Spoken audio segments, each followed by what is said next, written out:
Welcome दोस्तों, study Chimes में आप सभी का स्वागत है।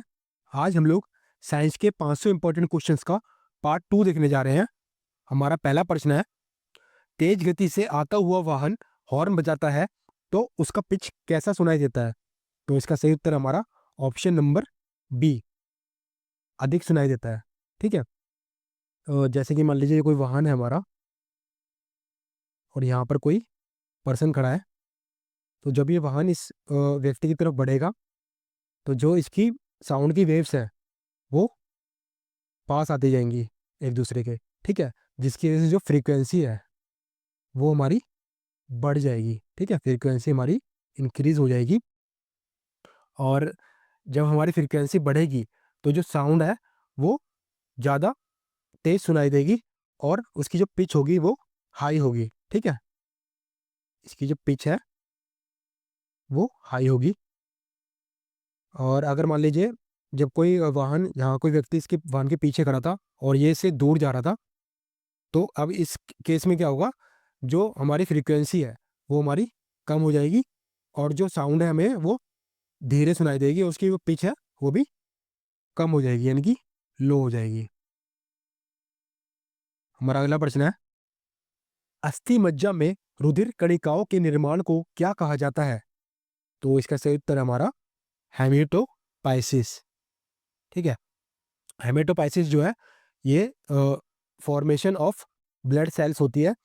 इसके अंदर में हमारी जो आरबीसी यानी रेड ब्लड सेल्स, फिर हमारी डब्ल्यूबीसी यानी कि वाइट ब्लड सेल्स यानी कि सफ़ेद रक्त कोशिकाएं, और जो हमारी प्लेटलेट्स हैं, ठीक है, प्लेटलेट्स, ये इनका निर्माण यहाँ पर होता है।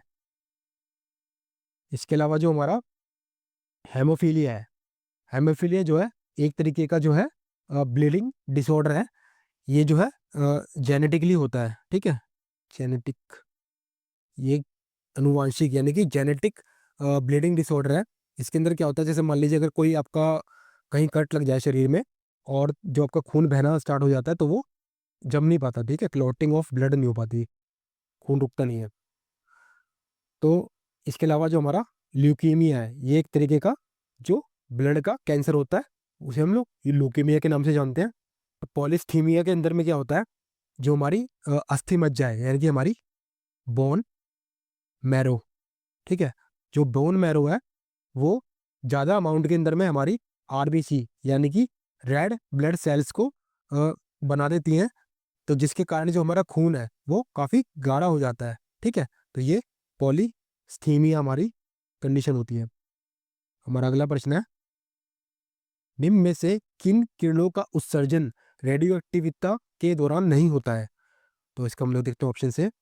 तो हमारी जो अल्फा रेज है इनका भी जो उत्सर्जन है वो होता है, और हमारी जो बीटा किरणें हैं इनका भी होता है, और जो गामा किरणें यानी कि अल्फा, बीटा और गामा, इन तीनों का जो है रेडियो एक्टिविटी के दौरान जो ये एमिट होती हैं। और जो बची हमारी कैथोड रे, तो यही उत्तर हमारा सही उत्तर है। जो कैथोड रे है हमारी, ये हमारी रेडियो एक्टिविटी के दौरान इसका उत्सर्जन नहीं होता है। हमारा अगला प्रश्न है, निम्नलिखित में से कौन सी गैस चूने के पानी को दूधिया कर देती है? तो जो चूने के पानी को दूधिया करती है, इसका सही उत्तर हमारा कार्बन डाइऑक्साइड। ठीक है, यानी कि CO2। ठीक है, तो जो चूने का पानी होता है हमारा कैल्शियम हाइड्रोक्साइड CaOH2, तो जब इसके अंदर हम CO2 मिलाते हैं, ठीक है, यानी कि कार्बन डाइऑक्साइड, तो जब रिएक्शन होती है हमारी उसके अंदर में हमारा CaCO3 प्लस H2O यानी कि पानी, तो यहाँ पर हमारा कैल्शियम कार्बोनेट और पानी बनता है। ठीक है, तो इसकी वजह से हमारा जो चूने के पानी का रंग है वो दूधिया हो जाता है। अगला प्रश्न है हमारा, कितनी ऊंचाई पर ऑक्सीजन की मात्रा ना के बराबर हो जाती है? तो जो ऑक्सीजन की मात्रा है वो 120 किलोमीटर ऊपर जाने पर ना के बराबर हो जाएगी। Option number D, 120 kilometre. ठीक है, और अगर आपसे ऑक्सीजन की जगह कार्बन डाइऑक्साइड पूछा जाए कि CO2 की जो मात्रा है वो जीरो कितनी ऊंचाई पर हो जाती है, तो तकरीबन 90 किलोमीटर के पास पहुंचने पर CO2 की मात्रा शून्य हो जाती है।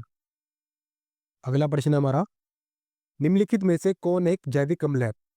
तो जो हमारे अम्ल होते हैं यानी कि एसिड होते हैं, ये हमारे दो टाइप के होते हैं। एक हमारा होता है कार्बोनिक एसिड, कार्बोनिक एसिड, और दूसरा हमारा होता है मिनरल एसिड।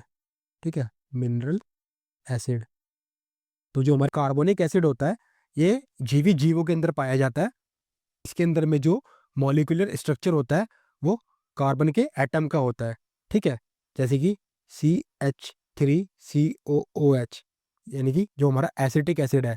ठीक है, और जो हमारे प्लांट्स और एनिमल्स हैं ये इनमें पाया जाता है, और इसे जो है खाया भी जा सकता है। दूसरा हमारे जो मिनरल एसिड्स होते हैं, इसके अंदर में जो है हमारे HCl यानी कि हाइड्रोक्लोरिक एसिड, इसके अलावा हमारा H2SO4 सल्फ्यूरिक एसिड, और हमारा HNO3 यानी कि नाइट्रिक एसिड हमारा पाया जाता है। ये काफ़ी ज़्यादा हार्मफुल और कोरोसिव होते हैं। तो जो हमारा एक जैविक अम्ल जो है हमारा, ऑप्शन के हिसाब से ऑक्सैलिक एसिड। ठीक है, ये हमारा सही उत्तर होगा। ये हमारा एक जैविक अम्ल है। अगला क्वेश्चन हमारा, हमारे मुंह के पार्श्व भाग में स्थित टॉन्सिल्स का मुख्य कार्य क्या है? तो टॉन्सिल्स का मुझे मुख्य कार्य है वो रोगाणुओं का विनाश करना है। जो टॉन्सिल्स होते हैं ये हमारे जो शरीर के अंदर जितने भी जो बैक्टीरिया और जो वायरस होते हैं जो प्रवेश कर लेते हैं, तो उनको फंसाने का काम करता है। और जो हमारी वाइट ब्लड सेल्स होती हैं यानी कि सफ़ेद रक्त कोशिकाएं होती हैं, या इसमें जो रोगाणु को मारने की एंटीबॉडी बनाती हैं, और जो जितने भी हमारे भारी जो पदार्थ है उनको लंग्स तक पहुंचने से रोकता है ये हमारे जो टॉन्सिल्स है। ठीक है, अगला प्रश्न है हमारा, पशुओं में किसके कारण खुरपका और मुंहपका रोग होता है? तो ये हमारा होता है विषाणु यानी कि वायरस के द्वारा।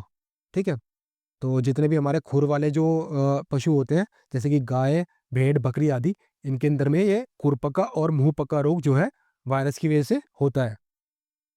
हमारा अगला प्रश्न है, ठोस की शुद्धता का निर्धारण किसके द्वारा किया जाता है?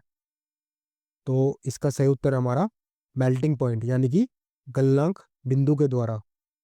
हमारा जो प्योर सॉलिड होते हैं, ठीक है, जितने भी हमारे प्योर यानी कि शुद्ध सॉलिड होते हैं, इनका जो मेल्टिंग पॉइंट है यानी कि जो इनका गलनांक है एक निश्चित तापमान के ऊपर में होता है। और जो इम्प्योर सॉलिड्स होते हैं इनके अंदर में इम्प्योरिटी होती है जो मॉलिक्यूलर अरेंजमेंट को डिस्टर्ब कर देती है।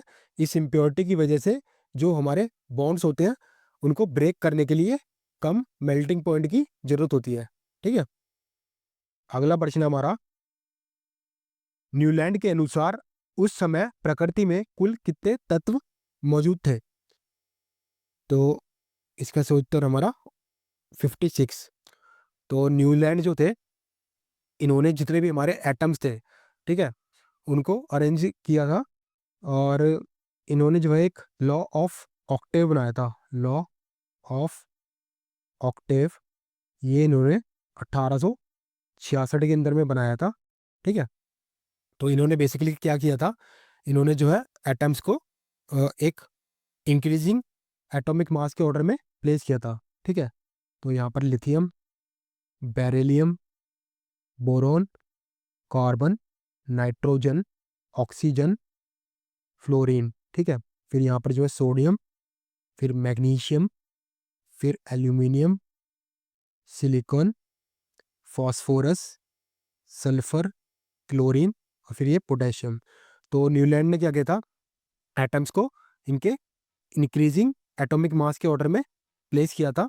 और जो हर जो पहला हमारा जो एटम था उसकी जो गुण थे वो हर 8वें एटम्स के साथ में मैच करते थे।